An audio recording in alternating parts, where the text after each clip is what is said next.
Oi você, eu sou a Fabi e hoje, após um belo período, um grande hiato sem resenha de nenhum livro aqui no canal, eu andava passando por um período de ressaca literária, finalmente eu vim trazer para vocês uma sugestão muito legal, que foi o que me fez curar essa ressaca.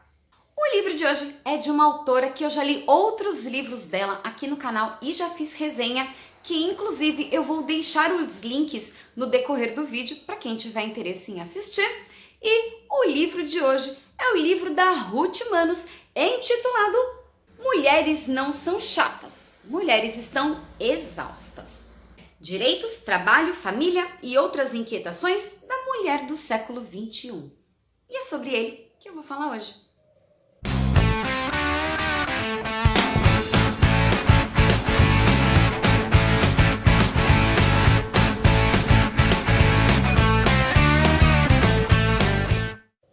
Mas antes de começar, se você ainda não é inscrito no canal, aproveita e se inscreve aqui embaixo no botãozinho inscrever-se. Vocês também podem falar comigo através do e-mail aqui do canal e também das redes sociais, tá bom? E como eu falei, eu já li outros livros da Ruth Manos. O primeiro livro dela que eu li foi o livro Um Dia Ainda Vamos Rir de Tudo Isso e eu adorei esse livro. Depois foi o start para começar a buscar outros livros dessa autora e aí, lendo outros títulos, acabei chegando nesse. E esse livro é basicamente um choque de realidade, uma jogada na cara de muitas das coisas que nós pensamos, mas às vezes não nos permitimos falar em voz alta ou mesmo apenas desconfiamos. Pois bem, Ruth Manos vem para nos mostrar nesse livro muitas das coisas que nós fazemos voluntária ou involuntariamente que acabam nos saturando, fazendo com que nós não tenhamos tempo para nada e nem ninguém, inclusive nós mesmas.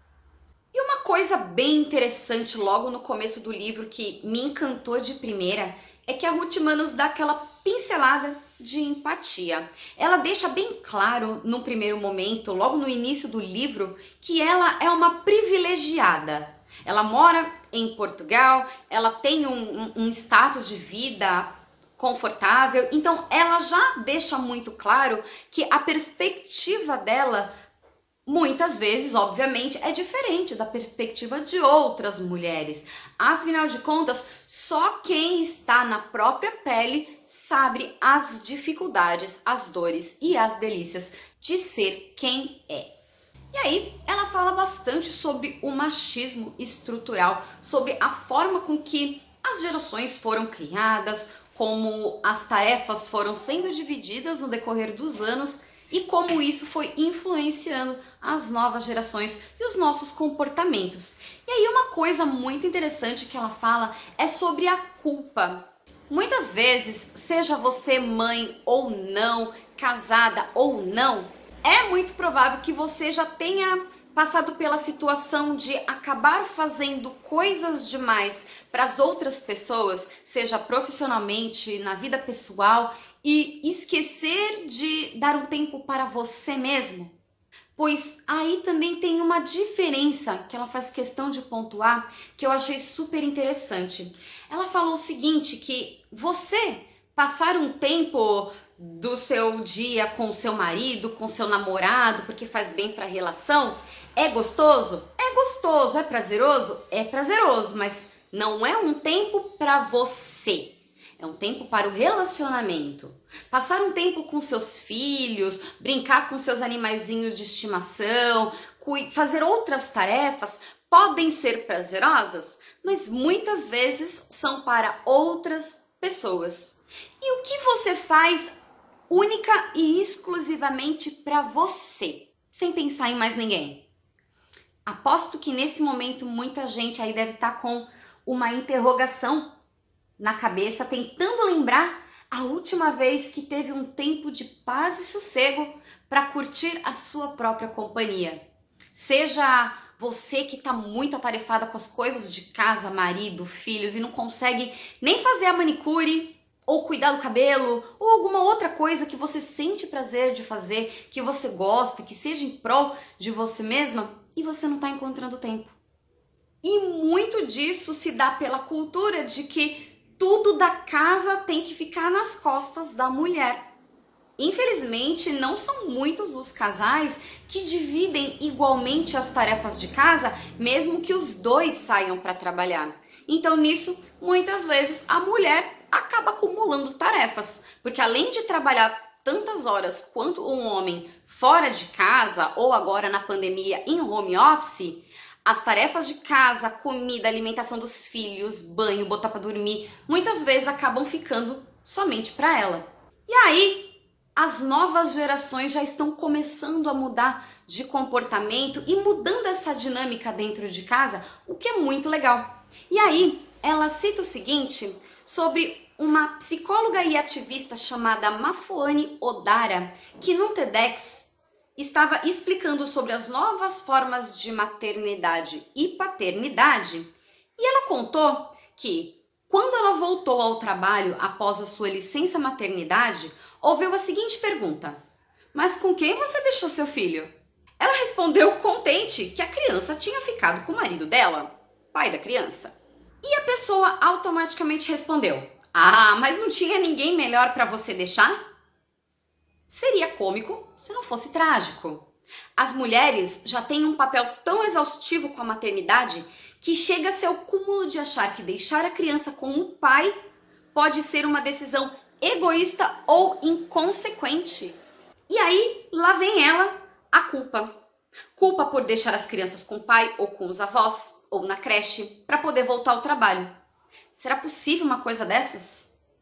Todo mundo gosta de se sentir insubstituível. Mas será que nós somos assim tão indispensáveis? Por incrível que pareça, às vezes, se não estivermos lá, alguém vai fazer o trabalho. Vai cuidar das crianças, a casa estará de pé. O mundo vai continuar rodando sem a gente. A crença de que somos insubstituíveis e indispensáveis não apenas não é uma coisa boa, como é uma forma de prisão.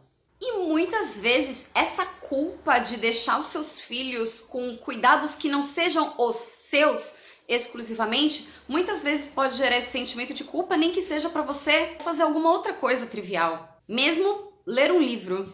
E o mais complicado é que, como eu falei, muitas vezes mesmo o homem e a mulher trabalhando fora, tendo uma jornada de trabalho externa igual, muitas vezes parece que os compromissos são vistos de forma diferente. E aí, sobre isso, a Ruth Mann nos diz o seguinte: nós mulheres temos agendas que parecem relativas em contraponto às agendas deles. Se der tempo, fazemos as nossas coisas. Se não der, paciência. O bar com as amigas, a manicure, a série que gostamos de assistir, o exercício físico. Tudo parece poder ficar para depois, enquanto os compromissos masculinos são imperativos. É como se as nossas reuniões sempre fossem um pouco mais adiáveis do que as deles. Criança doente, vazamento na cozinha, reunião escolar, comprar presente de aniversário para a tia Neuza, visita do técnico que vai consertar a máquina de lavar roupa. Soma-se isso àquela tal ideia, já bastante questionada pela ciência, de que a mulher tem uma vocação natural para fazer várias coisas ao mesmo tempo, o tal de multitasking. Enquanto os homens são capazes de fazer apenas e tão somente uma coisa por vez. É assim que nasce aquela crença nefasta e traiçoeira de que um homem é incapaz de mandar um e-mail enquanto cuida de uma criança, ao passo que uma mulher é absolutamente capaz de cortar cebola, falar no telefone, ajudar na lição de casa, trocar a água do cachorro, guardar as compras, preparar a lancheira, pagar os boletos e abrir a garrafa de vinho, tudo ao mesmo tempo. Precisamos tomar cuidado com isso, porque é um dos elementos que nos fazem acreditar que não há saída. Temos realmente que cuidar de tudo. Caso contrário, é o fim do mundo. Mentira! Homens são capazes sim de cuidar da casa e das crianças, tanto quanto mulheres. E nós precisamos sim de alguns momentos de isolamento, cuidado e serenidade. A suposta incapacidade masculina para as tarefas mais básicas é um dos elementos que mais levam mulheres para o fim da fila e, consequentemente, para total exaustão. Eu não tenho filhos, eu tenho um marido e um casal de felinos, um casal de gatinhos. E eu já tenho, além das aulas que eu dou online, várias coisas para fazer e às vezes eu já me sinto saturada, mesmo nós dois dividindo bastante as tarefas. Quanto a isso, é uma coisa que eu não posso me queixar mesmo. Então, eu já imagino quem tem filhos, a quantidade de coisas para fazer a mais, que eu particularmente admiro muito as minhas amigas que já têm filhos, o quanto elas estão ralando para lidar com essa situação de crianças em casa na pandemia, que está um sufoco, e eu sei que com certeza elas estão se multiplicando em 500. E se de repente você viu que maternidade não é a sua pegada, não é o caminho que você acha que vai te fazer feliz, e nem o casamento, resolve seguir a vida solteira? Infelizmente, mesmo assim, ainda terão os julgadores de plantão. E aí, falando sobre isso, no texto Vida de Mulher não é patrimônio público, a autora diz o seguinte: num texto que escrevi quando a minha irmã estava grávida, falei que as pessoas pensam que barriga de gestante é patrimônio público, que tem direito de opinar, julgar, dizer o que está certo e o que está errado. Mas eu estava enganada. Não se trata apenas da barriga da gestante, e sim da vida da mulher como um todo. As coisas que dizem a uma menina são infinitamente mais invasivas do que as que dizem a um menino. Observações sobre aparência, roupa, cabelo, sapato, cor do olho, cor da pele, sobre a forma de se sentar, sobre se comportar como uma princesa, sobre já ter ou não virado mocinha. Para os meninos, o mais longe que se vai é perguntar para que time que ele torce. E conforme vamos crescendo, a situação só piora.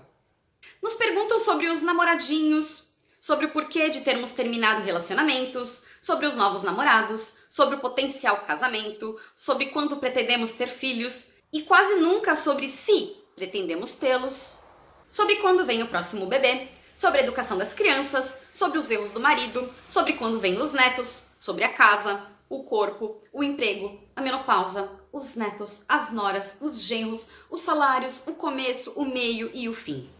Ninguém se constrange muito em fazer essas perguntas às mulheres. É como uma zona franca da curiosidade. E aí, ela cita a autora Rebecca Solnit, que escreveu o livro A Mãe de Todas as Perguntas, que também não teve filhos, e fala sobre sua própria experiência a respeito desse assunto. Ela destaca como até mesmo gente desconhecida se sente à vontade para fazer essa pergunta para as mulheres. Em suas palavras: uma das minhas metas na vida é me tornar rabínica o suficiente para conseguir responder perguntas fechadas com perguntas abertas, ter autoridade interna para frear a aproximação de intrusos e pelo menos me lembrar de questionar.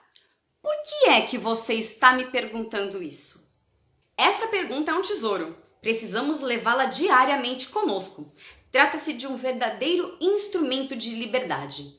E no texto seguinte, ela já continua daí, dizendo: venho tentando me condicionar a utilizar efetivamente essa pergunta ao longo dos meus dias.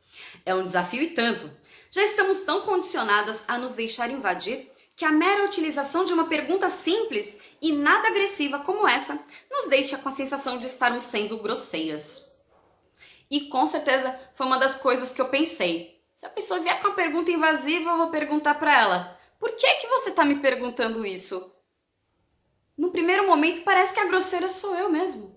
Mas precisamos, mesmo que lentamente, começar a delimitar até onde as pessoas podem entrar na nossa vida.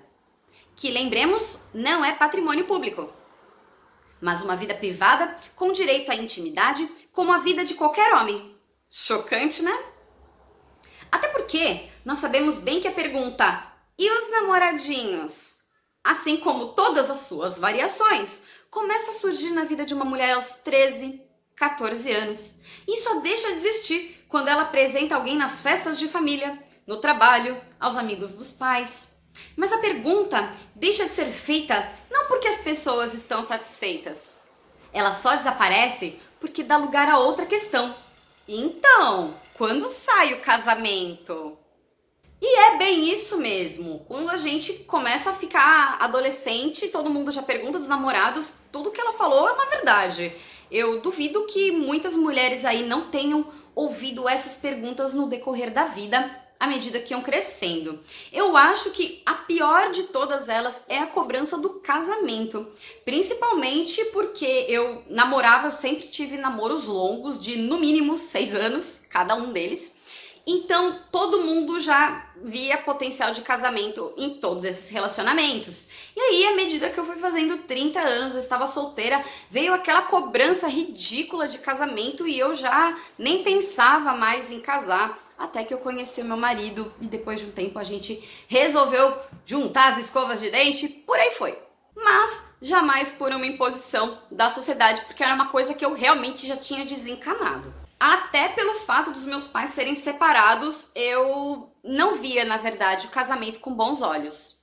E de fato, as perguntas só vão sendo trocadas por outras perguntas. Hoje, com 36 anos, a que eu mais ouço é: e aí, quando vêm os bebês? Então, quando eu li sobre essa pergunta, por que é que você está me perguntando isso?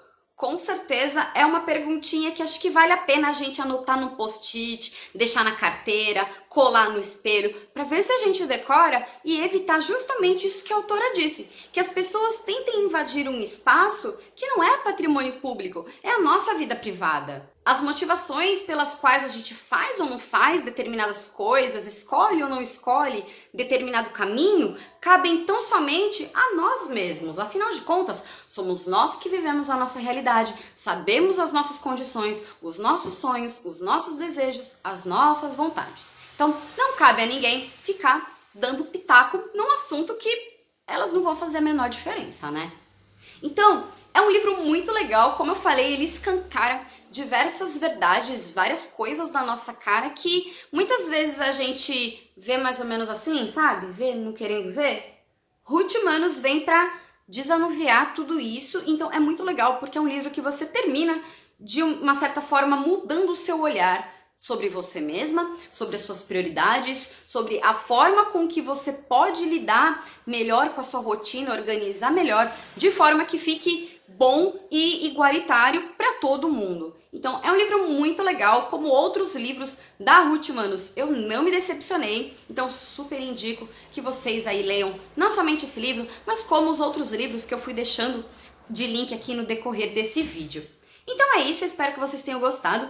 Se você gostou, não esquece de deixar o seu joinha, se inscrever aqui no canal para receber as notificações dos próximos vídeos e vocês também podem ver os diversos vídeos dessa playlist aqui em cima, tá bom? Então, por hoje é só. Um beijo! Tchau, tchau!